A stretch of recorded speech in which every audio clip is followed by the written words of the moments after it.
energy follows thought. So the outcome that you want, give that your energy, give that your encouragement. That's, yeah, the best thing I can say, and that you have the power.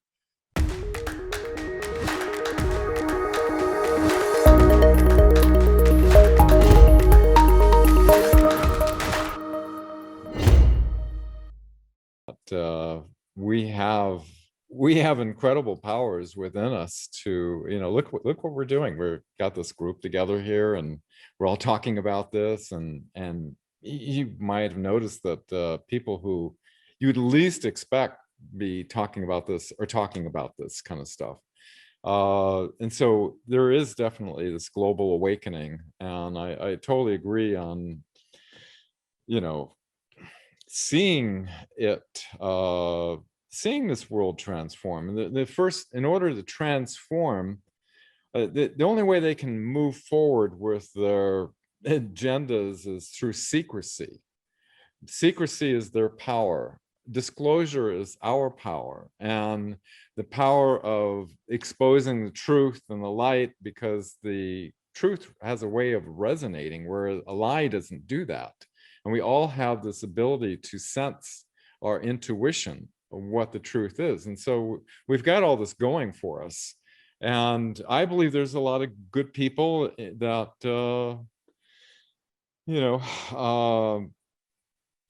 I agree with you, Kenny. We just gotta,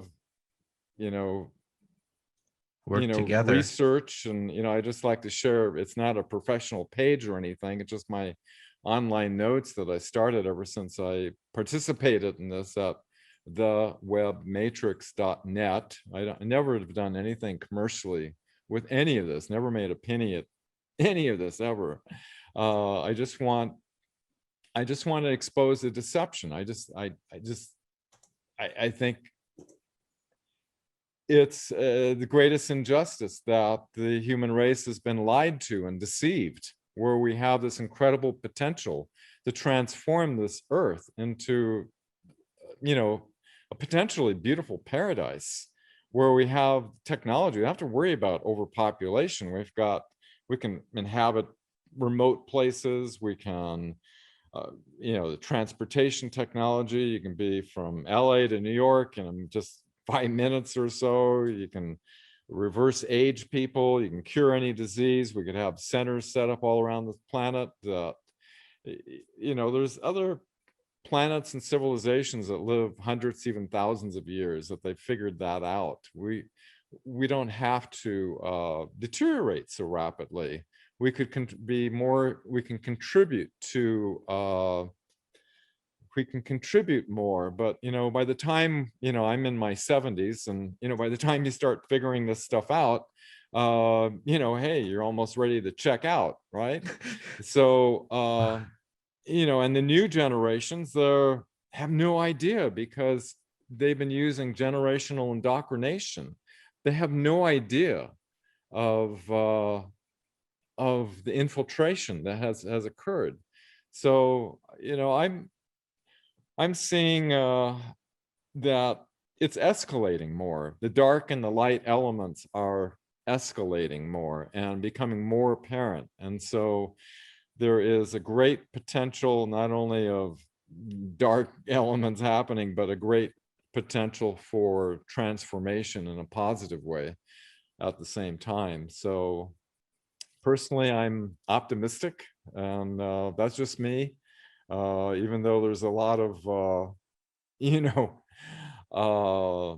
concerning elements going on the planet right now, I have a positive vision for the future of Earth, and that these things are going to be disclosed. There's definitely a global awakening happening. That's my 2 bits. I call the meme UFO UAP public disclosure now and then on June 25th. Basically, from the Office of the Director of National Intelligence, the unclassified portion, they said basically it's either airborne clutter, natural atmospheric phenomena, United States government industry or development programs, foreign adversary systems, like Russia or China, or other. This was basically what was disclosed that everybody's been, waiting for all this time, when 20 years ago, the witnesses, which I was one, willing to testify under oath, we stated that we had proof that our legal government is being denied access, that illegal black projects are taking in trillions of dollars, that zero-point energy solutions to eliminate completely the need for these dangerous polluting technologies of Gas and nuclear, oil, coal. and coal. Mhm. Oil and coal. Anti-gravity craft were fully developed back in the 1950s, that a base exists on the far side of the moon. Astronauts are sworn to secrecy what happened when they went to the moon, at NASA obscuring ET craft images before releasing them to the public. 57 different ET species had already been cataloged by 1989. The ET craft have shut down our nuclear ICBM bases. The US Navy is reporting spacecraft coming out of our oceans. That was my testimony. And planned future false flag events, with the terrorists being next, which was omitted on the movie, followed by rogue nations, asteroids, and aliens. This is this is what was disclosed like 20 years ago. But what the media did, like say CNN, for example, they start out with, "Oh, is there life on other planets? Some people think they have proof there is." Elaine Tehana explains, and it goes on saying, we want to have a congressional hearing, basically simply on the reality of UFOs, completely omitting these explosive testimonies that essentially reveal that there is an infiltration of illegal operations operating within our government that have withheld from humanity these earth-saving solutions. We had disclosure back in 20 years ago, but we have an infiltrated, controlled mainstream media. After we were on all the networks on CNN, CBS wanted to do a one-on-one interview, and I said, I saw what CNN did with it.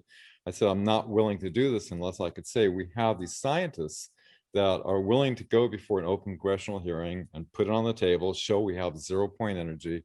We haven't needed the need for nuclear, oil, and coal for like 70 years. They promised up and down, and apparently she was new at this. And so, I'm sorry, the higher executives made me cut that part out.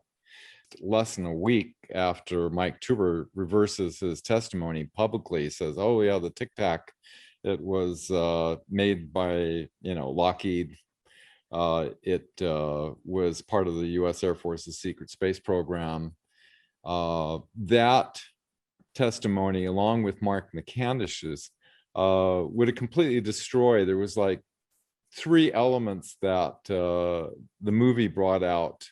One was, we do not know what these UFOs are.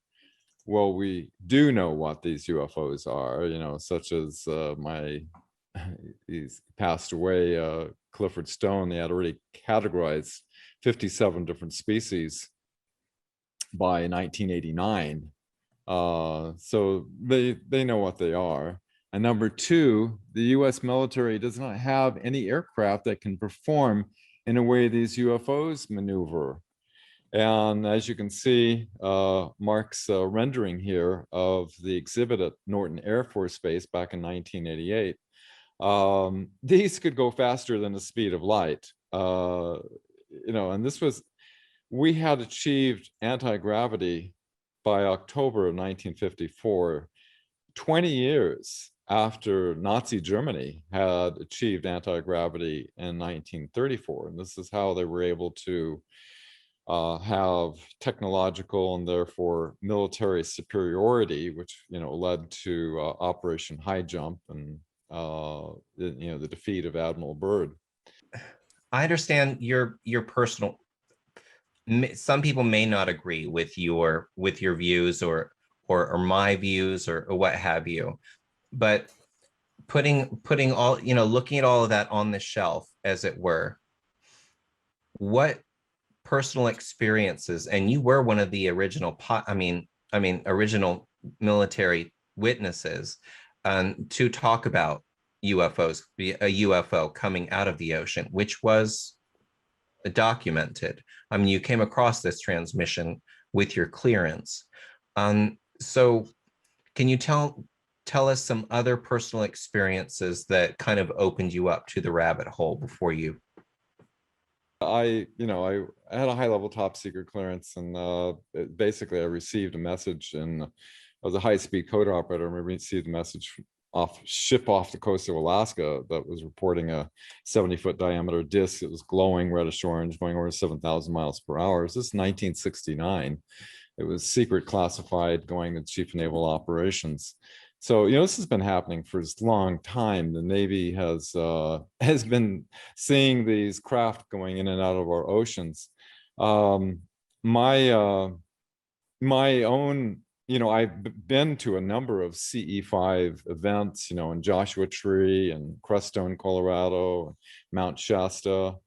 And we've seen craft and things like that, but nothing as dramatic as my own personal experiences, which go back to all the way back to 1977. Another experience I had that was kind of a teaching experience that led me to the work of Dr. Marcel Vogel, who is IBM's top scientist that was working with the consciousness interface between crystals and water. Was a being that looked kind of like an eben with a large head and eyes. I was supposed to be a hypnotic regression. I had this Kundalini experience of millions of volts going through my hands and feet, and this being was conveying projected in space a sphere. And as I observed, different geometries formed within the spheres, one into the other. And what it was showing was the interconnection of geometry and consciousness. And it left this burning desire in me to try to understand everything I could about the subject. I didn't even know anything about geometry. I didn't even know what platonic solids were at the time. Do you have you ever had a negative experience, Never. firsthand experience yourself? No, I never had a negative experience, and these felt positive, friendly, and they felt educational, like they were teaching me something. And I was meeting with these different scientists, because of my technical background. And he proved to me, he had this one Dutch scientist, he had wrote multiple volumes of advanced calculus on dynamics of electron flow, and he had a little box producing about 140 watts of power. He was found slumped over dead in the airport parking lot. He was going to Europe to patent it. I went down with Professor Loiter down to the Dominican Republic, where this Mohawk Indian inventor had produced a device with less than 1 watt going into it and over 500 watts powering, a 300 watt light bulb, 100 watt light bulb, boom blaster, playing Caribbean music, oscillating fan, all these things for at least an hour and a half. As I was going to fly back down and blueprint this thing, basically make a schematic of it and send it out 5 different postal methods in case we get whacked on the way back, somebody be able to reproduce it. The inventor said, 2 CIA agents showed up at his door before we got there and said, "This works, you're dead." So he completely disassembled the entire thing. Think of what the Navy patents have been releasing, about fusion reactors that can produce like a terawatt of power, anti-gravity. They've been releasing it in the patent office. They have force fields, warp drives, things that you hear about in Star Trek. And these aren't theoretical. These are operational technologies. And so they're kind of like seeding it out there into the awareness, through the patent office. I'm a big believer in the collective morphogenic field that we're all connected to, and seeing a positive outcome and doing what we're doing here, and each of us in our own way, contributing to the awareness, which is expanding. You know, like none of us are disconnected. We're all interconnected, and so each of us is contributing to this global awakening, so to speak.